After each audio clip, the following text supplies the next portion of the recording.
And I've chosen the nzmaths site as something to look at because it's a fantastic tool, but I know teachers find it quite overwhelming. I find it quite overwhelming, and sometimes I find it quite hard to go back and find things that I've spotted. Um, and also, I put in the description that, don't leave home until you've seen the country. And many overseas teachers come to nzmaths because it is such a good resource. And we tend to think overseas before we think looking at home. So that's kind of the rationale behind it all.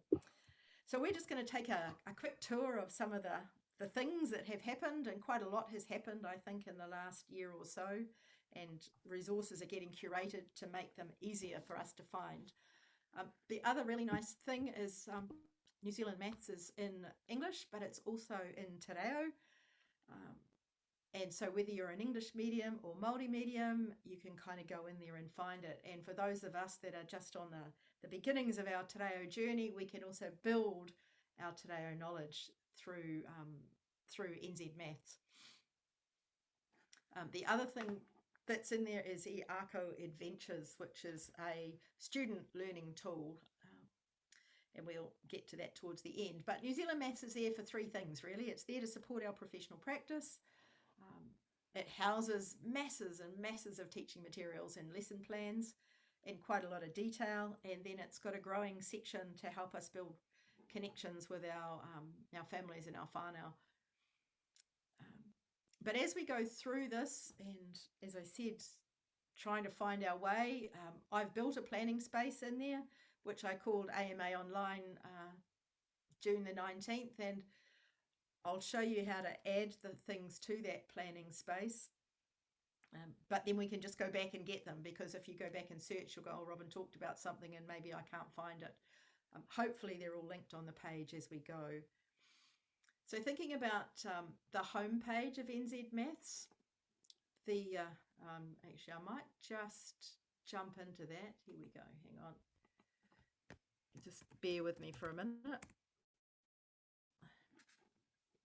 So that might be easier to see. So here we've got I'm going to work through the English medium pages, but up here at the top we've got the Māori content, which looks very similar, and lots of the same resources translated, but also some that are specific to a Māori medium. The curriculum elaborations is the first place I thought I should jump into, and this page here is actually where you find out, if you like, what you're going to teach and what you should be teaching. Maybe a lot of us, particularly maybe more in secondary than primary, will go, this is the program that we've always run and this is what we always do. But then when we go and jump in here, we might see we're below, or we might be above where we should be. So we kind of want to think, where are the kids at? And this is how we can kind of help do that.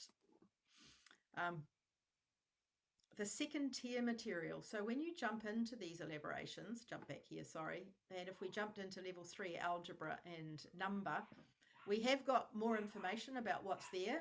But if we scroll right down to the bottom, and a lot of people don't know about this, there's download a PDF of second tier material, and most of the AOs have this generally at the bottom, but not always at the bottom of the page. Sometimes, of course, it's in the middle. But this will give you a whole host of resources and examples of things that you can use with kids, or to build your own knowledge if you're feeling a little bit worried about some of the algebra. Okay, so those are PDF documents that are sitting there. A few years ago, when I still worked for Team Solutions, Sandra Cathcart, Jim Hogan and we took a lot of these AOs and put each strand onto a A3 page and as a summary. And those are still available there at that link. You're welcome to use them.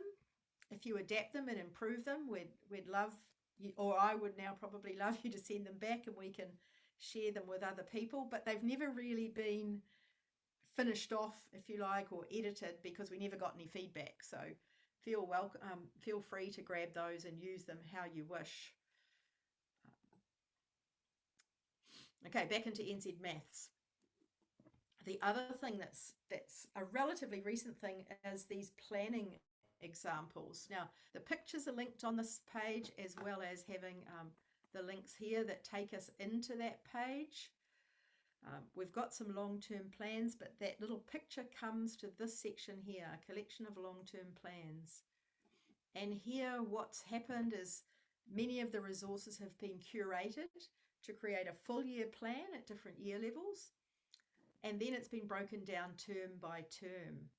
So if we wanted to grab maybe a term 2 early level 3, we could jump in there and we can see some of the activities that they've got for us. They're grouped: geometry measurement, number algebra, and then statistics and probability. These would make a nice rich teaching program, but they wouldn't fill probably your whole teaching program, so you'd need to bring other things into it. So if you wanted to jump in, the activities that are in this collection are things like matchstick patterns. And then when you get into the activity, this is, I think, where it's a little bit overwhelming. I like to print them out and use a highlighter to get through this. But we've got, where it links to the curriculum, what the specific learning outcomes are,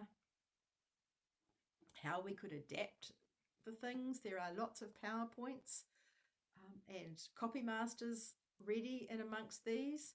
There's detailed teacher instructions, which I'm just going to scroll through. And then what is quite nice is down the bottom here, there's often a home link, which you could use for the kids, or you could send home to say what actually the maths is that we're doing. So this is almost like the big picture transferable goal. And if the kids were asked what they were learning about, this is hopefully what they'd come back and tell us.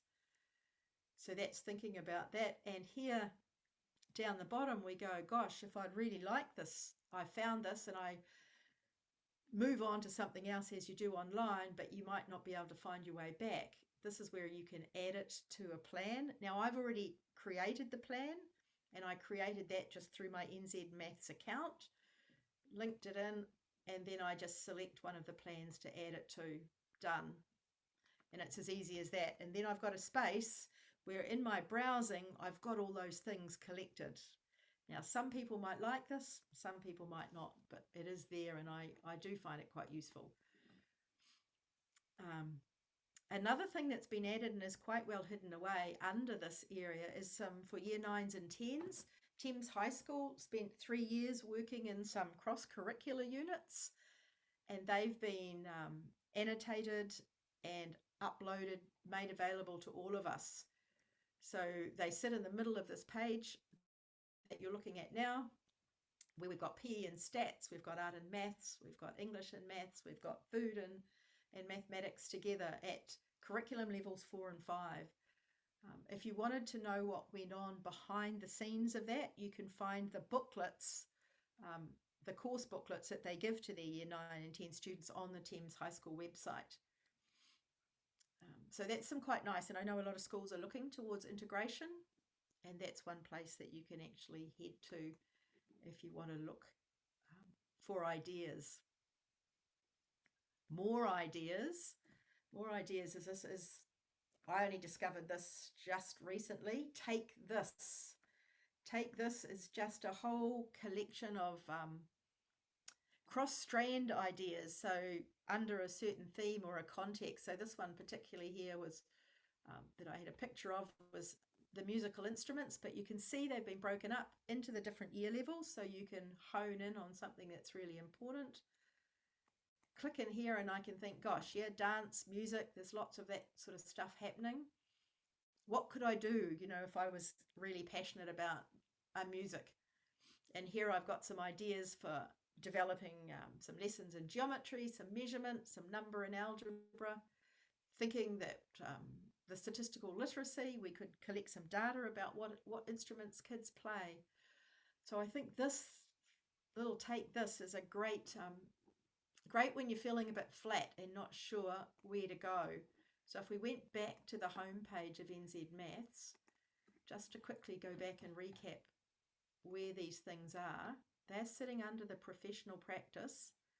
The planning examples are sitting there in the middle, and the Take This sits under the teaching material over here. down in other resources, which we'll have a look at as well. So that's a wee start. Thinking about getting us ready as teachers. There is a lovely resource finder in nzmaths so that you can actually hone in on activities by curriculum level, or even right down to a specific AO. You can jump in by numeracy stages if you need to. And just recently, they've connected with the Learning Progression Framework, if you're familiar with that. And if you are not, I'll drop the Learning Progression Framework link here so that you can go and have a look at that. So if we have a quick look at the resource finder at the top of the curriculum, the teaching materials section, here's the curriculum levels, and here's our Learning Progression Framework aspects. And through the Learning Progression Framework, we can move and transition from signpost to signpost. We can narrow down our search by rich units of work as well, or we can search by keyword. Now, sometimes I find the keyword search doesn't always take you back to where you want, and what I've found that I find myself going to do is I go into a Google search, and I type in the name of the task as I remember it and put nzmaths behind it, and often that will find it in nzmaths when I can't find it just by typing the words into here, just as a little hint. So if I was looking for a rich learning activity for my patterns and relationships, when I'm shifting maybe between 4 and 5, which is probably around level 3 of the curriculum, and hit the search button, I'll be able to jump up, and here I've got 4 activities that I could maybe have a look at and think which one's going to work. So some are number algebra, some are geometry, but they all tie into the patterns and relationships, showing that cross connection between the strands.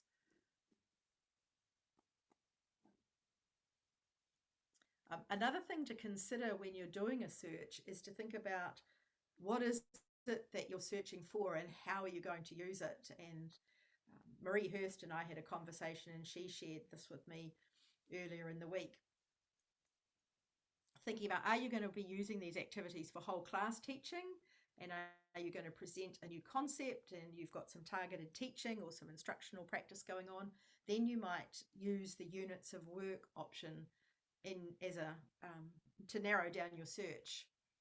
If you're thinking that you're going to run group workshops in your classroom and you'll have some students working independently and some working with you, then you'll probably be a little bit more specific with some of the things. So you might go to the numeracy resources and search for some of those. If you're working with number, you might go to figure it out activities, and we'll have a look at those, as well as the units of work. And then if you're thinking about part whole class activities, a little bit more problem solving, rich tasks, a little bit more investigation, then you might use the problem solving search option. You might search in the rich tasks that are sitting there. There are some lovely picture book activities, particular for the lower levels, and the books are available from the National Library, or they might be in your school library, or you might purchase them.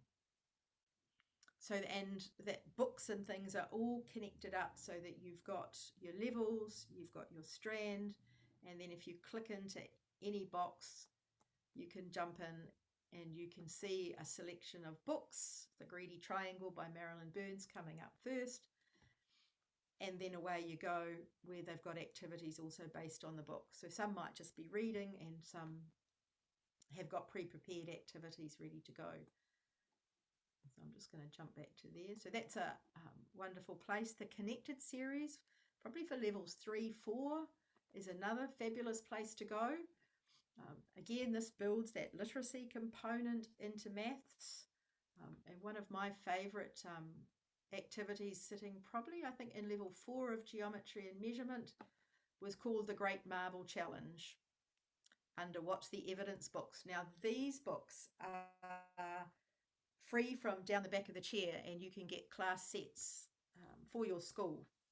So and I'm sure they're all still available.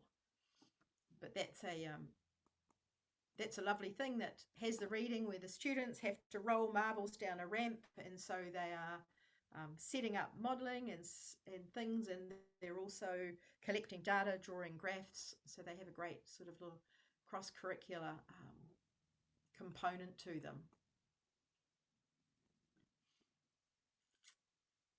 Thinking on down. Is there any questions? I'll just jump into the chat. I see. How do I make my own plan? I'll show you that. Remind me at the end. We'll do that. Any other messages? Here we go. So yeah, remind me before we finish that. We'll come back and show you at the bottom how to make a plan. Thinking about the lesson activities though, and I think this is where we all get a bit overwhelmed. If we know the names of the activities, we can just jump in. And one of the lovely one with us coming into Matariki is Mutoriri, where we can play the little game with stones or counters, and sitting in there is a game board, or we could quickly draw one, but for the students and all the instructions on how to play. So clicking that link would be in there. Here's the link directly to the Great Marble Challenge, and you'll notice at the bottom here we have there's Word documents, there's PDFs, there's PowerPoints or Google Slides already created for you to use that. So while you will want to make it your own, it's actually there pretty much ready to go. Thinking about Figure It Out, again, fantastic resource for probably year 1. I've used some of the activities with year 11s and year 12s even. So while they're pitched up to level 4+, they do have applications outside of those areas.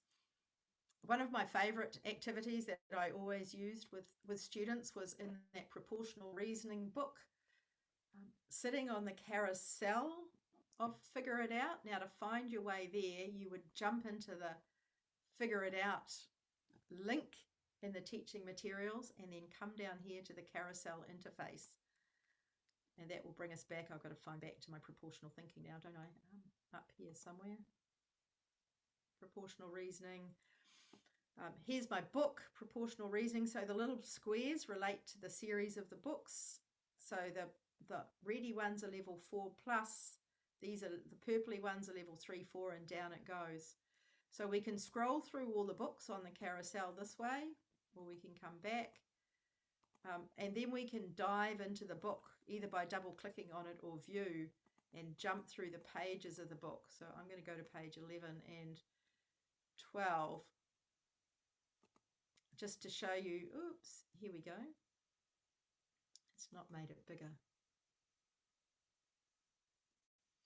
Pin it to pin interest. And this was just a double page series of questions on all sorts of things around students being proportional, where they have to actually stop and think about the activities and what it is they're answering. Because some of them, like this particular one, I'm just wondering if I can make this larger that you can see it. Hang on, bear with me, please. Here we go. Thinking about the one in the middle where Andre has to run 100 meters in 15 seconds. Your fast mathematicians, the ones that work quickly, will just go 100 divided by 15 and tell you that, and convert that to kilometers. And they won't be thinking about the fact that he's going to run faster or slower at different points, maybe over his 10K run. So it's quite nice to have activities like this where your thinkers will actually consider that, where your fast mathematicians who will go straight for the answer will just look for the maths and do the maths. Thinking about that in the background. So that's just one of the activities in the carousel. The geometry books were a couple of my favorites. And again, I've just linked straight to those where you could get in there. Takes you to the carousel. You can explore the book and look at some of the activities. The tangram activity that's in there is a nice one, and there's some lovely paper folding.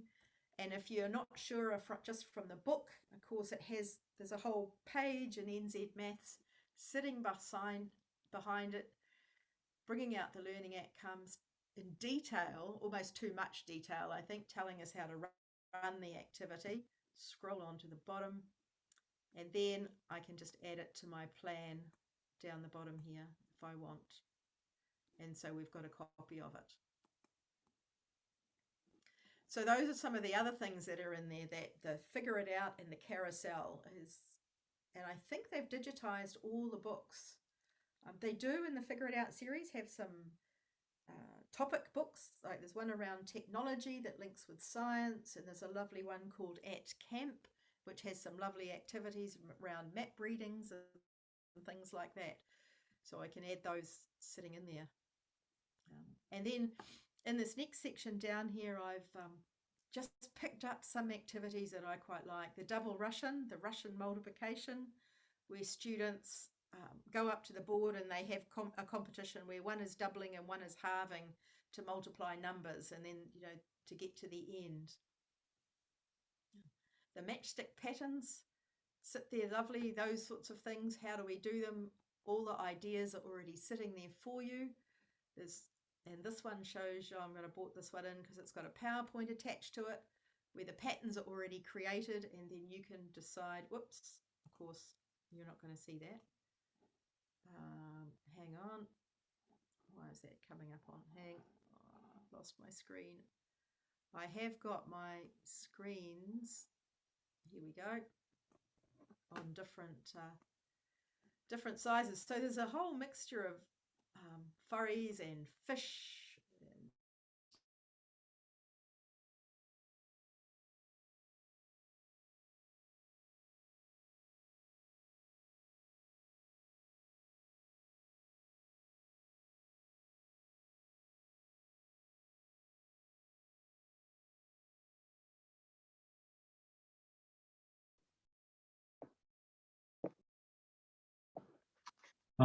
Does it look like we've lost Robyn?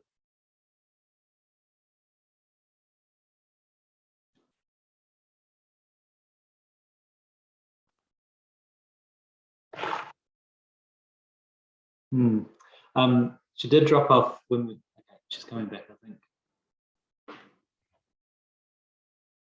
Hi, Robyn. You've come off being the centre of attention, so you might need to share your screen and turn your mic on again.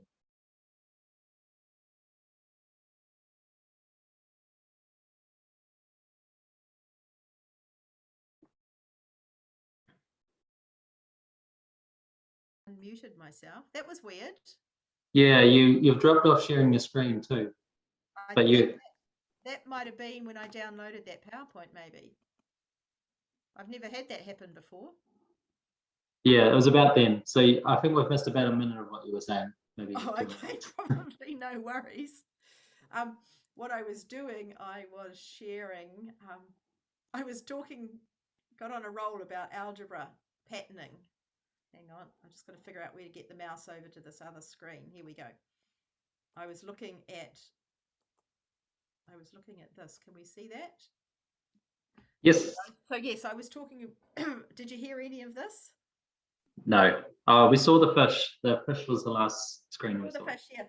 I think I got to how I might use this, and I was talking about when I use patterning often now, I will start just with one pattern and say this is the second pattern, and then what comes before and what comes next, and could you keep drawing the pattern, and then have students see how they saw the pattern grow. And then we might come back to a pattern that we think that might sort of go down a mathematical path that's relevant and at the right level for the kids, and then look at different ways that can be described and drawn. But so you don't have to think, someone else has done a lot of the thinking here for you and to give you the ideas that you need. Right. Oops, so I'm still screen sharing. Hang on. I'm going to come back out of here. So that's the matchstick patterns there. Russian boxes is making, like the stacking little Russian dolls, you make boxes of different sizes and look for optimum areas. Face fractions, if that's okay, the kids quite like this, and they look at themselves and think about, you know, what are the proportions of our faces, and and how do other people's faces, what are the proportions of other people's faces in just everyday fractions, the halves, the quarters, the eighths, they're quite good. And what I chose this one for as well is because at the top of these, they give us a little bit of what prior mathematical learning or prior mathematical knowledge the students have, or what leads into this activity. So here we've got a range of number strategies, multiplying and dividing, finding fractions of an amount, and also being able to measure. So this is quite nice, and this could then lead into a transformation in geometry. I know I did an activity with my class, and I used my daughter as an example, and I haven't got it, where they took photos of their faces and took one half, the left half, and then put the two left halves together to make a new face. And my daughter ended up looking almost identical to my grandmother when she put two halves of her face, of the same halves, together. And I thought that was quite fascinating. So you can do all sorts of things with photos and things. It takes a village. It takes a village as a little bit of a cross-curricular unit across PE and mathematics, thinking about those sorts of things and connecting with family and whānau and the community, and how that can, and how old people can be involved. And if you had a care home nearby, maybe you could connect with those sorts of things. So moving on down, how's our question in the chat? Still internet gremlins, right, here we go. Okay, here we're going for time, 12:30. So thinking about other things, cross-strand units, that I found them a bit hard to find, so I've linked them back here.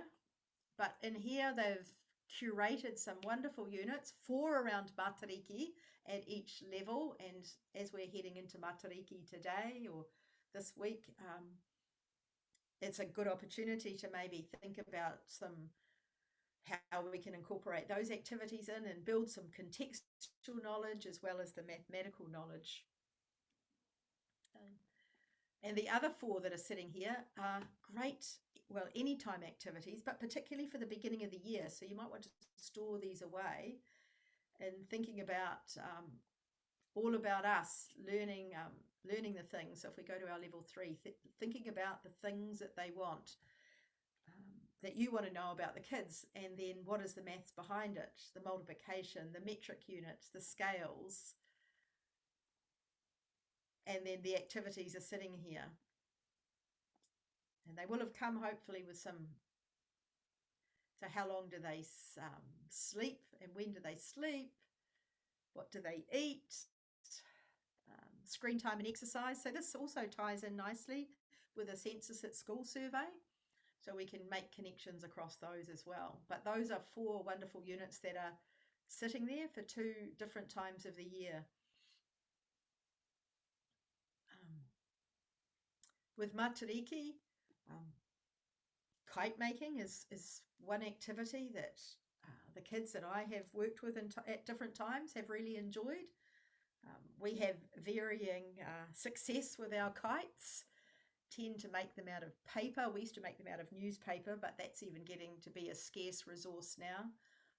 And old plastic bags, but they're a scarce resource and probably shouldn't be in the air in case the kite flies away. Thinking about the litter intelligence in Becky's session first thing this morning. But there are four sort of activities in here. There are PowerPoints and everything to go with this unit. The first one is around using the Matariki stars, and I'm not sure if I've got that open, but maybe I will. The PowerPoint has the star constellations and then looks at it at different perspectives in the sky, and so that students learn to see the angles and the rotation sitting around there. We can collect data around things using the tuku panels for our multivariate. I might just jump in here because I think this will be better, and I'll watch to see if I drop off down.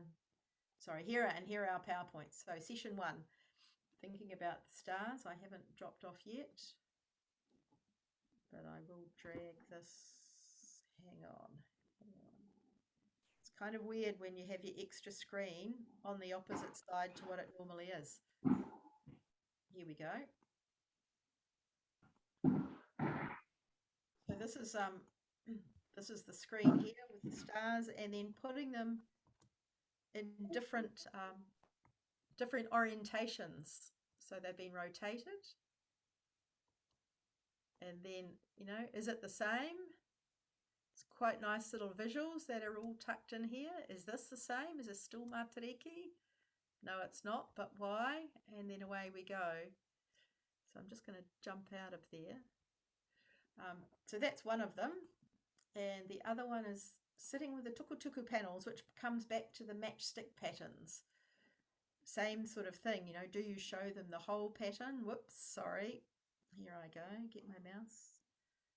This is like a left-handed person trying to use right-handed scissors. So thinking about these, do we give them all the patterns, or do we just choose the middle one and let them build from there? And how do we record it? How do we see it grow? Potentially we could start making some, draw some, but those are all set up, ready to go. Lots of resources, lots of detailed instructions on how to use it, making connections between patterns and their ordinal positions. We're learning a little bit more Te Reo, and throughout nzmaths I've noticed there's a lot more Te Reo Māori. Hang on, sorry to do this to you. Not sitting down there. I'll find it in another one. So that's sitting there. Lovely fractions activity, getting partial. Now you might not find that with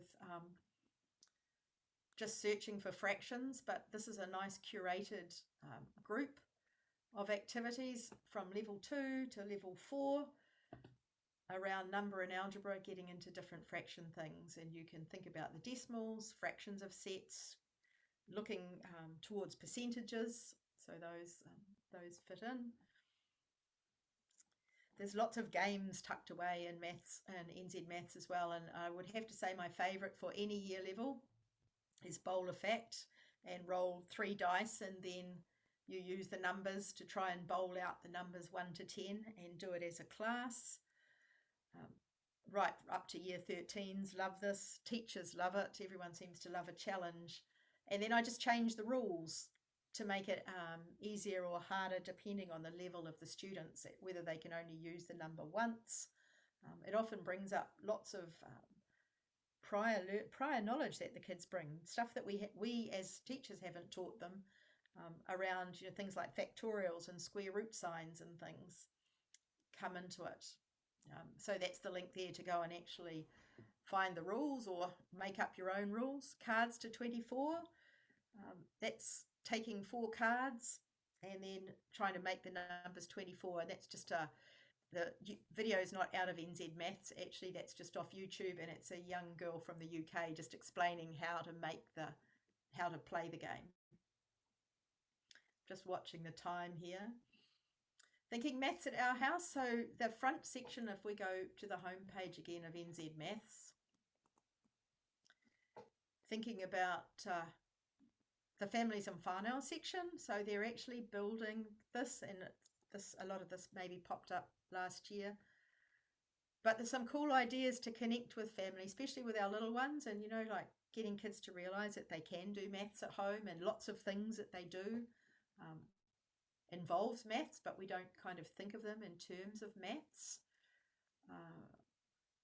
So one thing I was going to jump in here too with, when my kids were little, we used to actually be geeks and do the letterbox walk up the street, learning to count the numbers and finding the numbers that was 4 more than or 2 less than, or which were the even numbers and which were the odd numbers.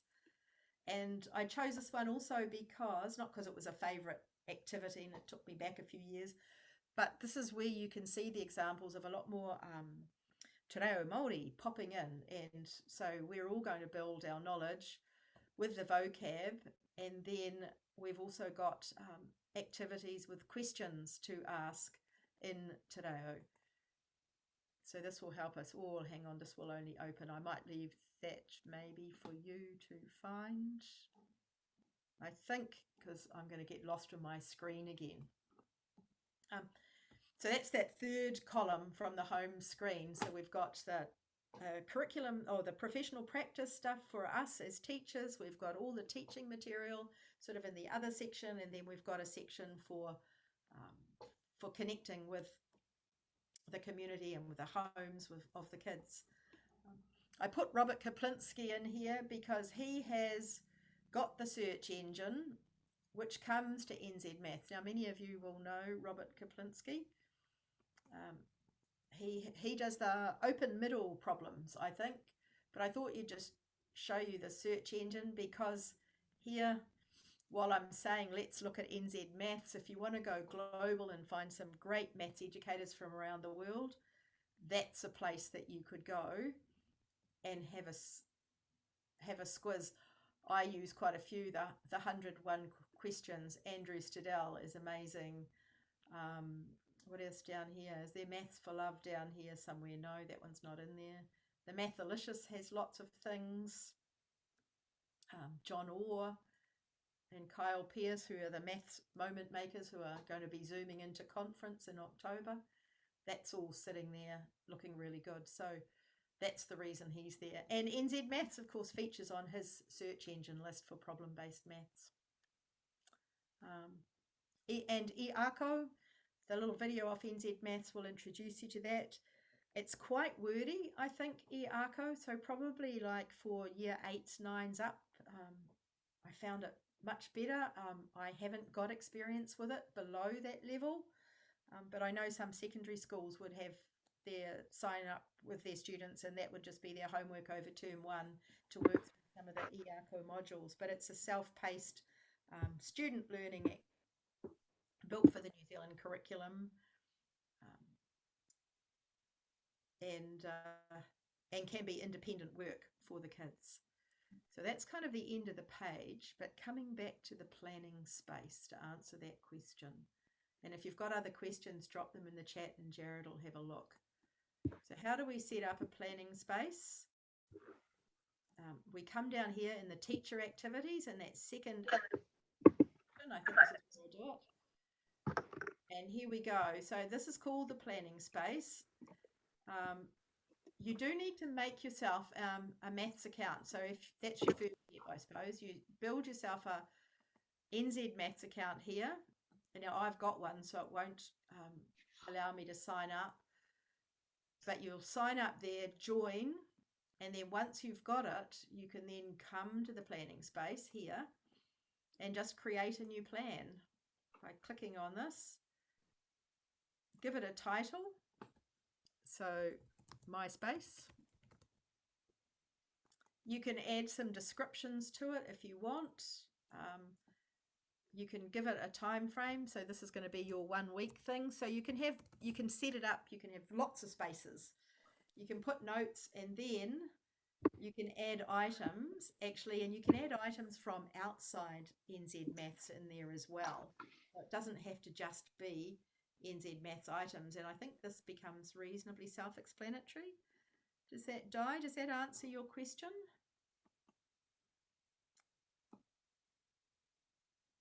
Thinking about that?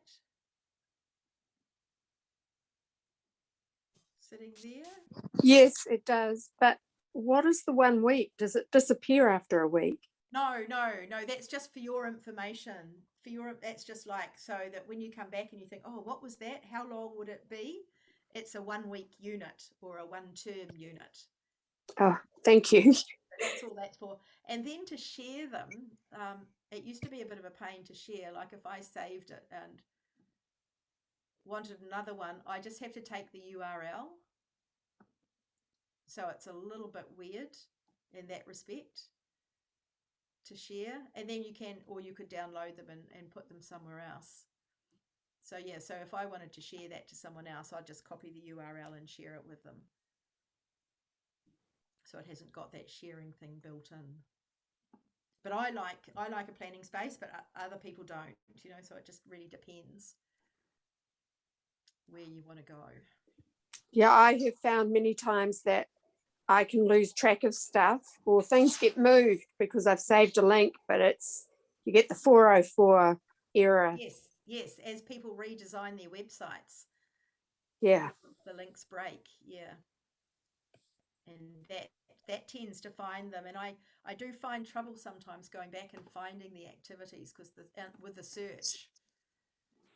Yeah, for example, the sheep dash, we used to use that for reaction times, but because it used flash drive, you can't find, well, I can't find one that's working now. Shoot the So, sheep, yeah, where you dart the sheep, wasn't it's it? great. Kids get really engaged. Yes, yes, they do. So if anyone's got a Yeah, so I working think- link, I'd love it. Yeah, I'll have a look. So thinking about just wrapping that up, that's a lot of information. I've tried to link everything on this page, which is freely available, and I'll also drop it on the AMA website with the link, and linked the activities that I've kind of talked about with a few others. And if you've got your favourite activities, I was meant to say that at the beginning, you could have dropped those in the chat as well. Your very favourite nzmaths activity. And then we can just share the ones around that we all like to use.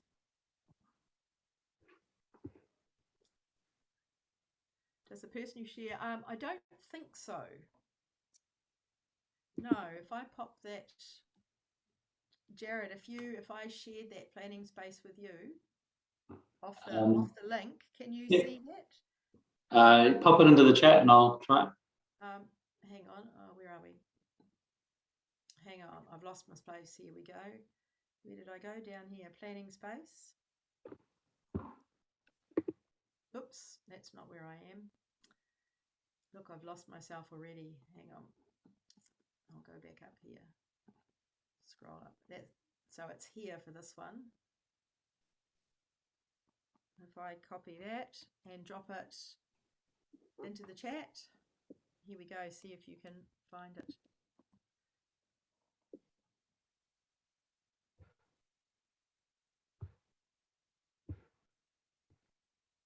Okay, folks that are splitting their screen or jumping in It there. hasn't turned up in the chat.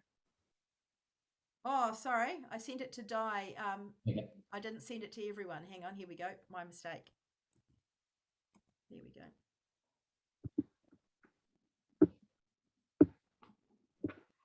Yep, it appears to work. Yeah. It works for me too, thank you. Yeah. There might be another way to share it. I'm not sure. But that's how I know to share it. Yeah. I haven't shared a planning space with anyone for a while, so that's why I'd forgotten. Anyway, that's it from me, I think. Yeah, I'm just going to steal your screen back, I think. Oh, yeah, I'll stop my share. You can steal it. Yeah. Where did I put our slides?